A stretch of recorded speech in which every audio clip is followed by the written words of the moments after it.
I was lying in a hospital bed after a heart attack when my HOA decided my overgrown lawn was a bigger problem than whether I lived or died. What happened next exposed a secret that nearly destroyed an entire neighborhood. 3 months ago, I thought I was going to die. It was 2:17 in the morning when I woke up with a crushing pain in my chest. I couldn't breathe. My left arm felt numb. My vision blurred. My wife called 911. The last thing I remember before losing consciousness was hearing the paramedics say, "We need to move, now." When I woke up, I was in a hospital intensive care unit. Machines surrounded me. Wires covered my chest. Doctors stood at the foot of my bed discussing surgery. I had suffered a major heart attack. According to my cardiologist, I was lucky to be alive.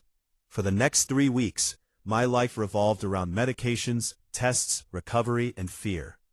I wasn't thinking about my house. I wasn't thinking about my lawn. I wasn't thinking about my HOA. I was focused on surviving. Then I came home, and that's when the nightmare began. The first thing I noticed was an envelope taped to my front door. I assumed it was a welcome home card from a neighbor. It wasn't. It was an HOA violation notice. I stood there staring at the paper. Property neglect violation. Fine, $250. Reason, grass exceeds community standards. I actually laughed. Not because it was funny, because I genuinely thought it had to be a mistake. I had been in the hospital. Surely someone would understand that. Surely common sense would win. The next morning, I called the HOA office. The woman who answered seemed sympathetic, until she transferred me to the HOA president. The moment he picked up, everything changed. I explained the situation. I explained the heart attack. I explained the surgery. I explained that my wife had spent every day at the hospital with me. There was a pause. Then he said something that still makes my blood boil. Community standards must be maintained regardless of personal circumstances. I couldn't believe what I was hearing. "Are you serious?" I asked. That was the moment I realized this wasn't about grass. This was about control. A week later, another violation arrived. Then another. Then another. One claimed weeds were visible behind a fence. One claimed my trash can had remained outside too long. One claimed my mailbox paint was fading. The fines kept growing. $250, $300, $400, $500. Within a month, the total exceeded $1,700. Medical bills were already draining my savings. Now the HOA was piling on top. I barely slept. Every trip to the mailbox filled me with anxiety. Then something happened that changed everything. My next-door neighbor knocked on my door. She looked nervous. "Can I tell you something?" she asked. I nodded. She looked around before speaking. "The HOA president knew you were in the hospital." My stomach dropped. "What?" "He asked me about you." I stared at her. "He knew?" She nodded slowly. "The whole neighborhood knew." Suddenly, the violations felt different. Much different. These weren't mistakes. They were choices. That night I spread every violation notice across my kitchen table. Something wasn't adding up. The inspection dates seemed strange. Several notices were issued only days apart. Others appeared during severe storms when nobody was outside. The more I looked, the less sense it made. So I started digging. At first I just wanted answers. Then I found something shocking. One violation claimed the HOA president personally inspected my property while I was still hospitalized. He was on vacation. I found photos on social media. He was sitting beside a swimming pool in another state. The timestamp matched perfectly.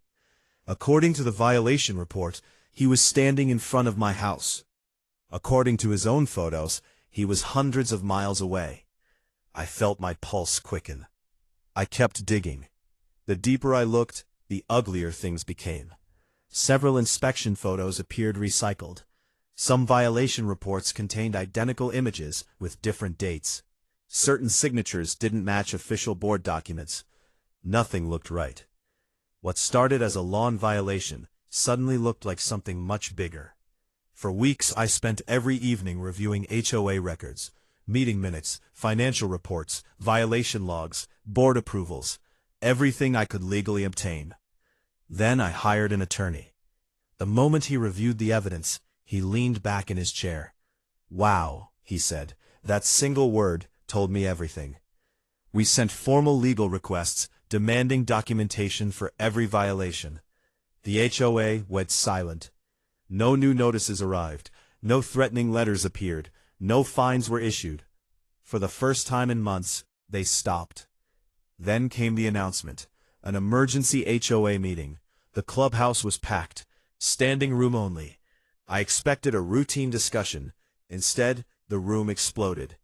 One homeowner stood up and described receiving violations while caring for a dying parent. Another described being fined while serving overseas. Another claimed selective enforcement. Then another, and another, and another. The stories kept coming. The room grew quieter with each one. Board members exchanged nervous looks. The HOA president stopped making eye contact. By the end of the meeting, homeowners weren't angry. They were united. And that's far more dangerous.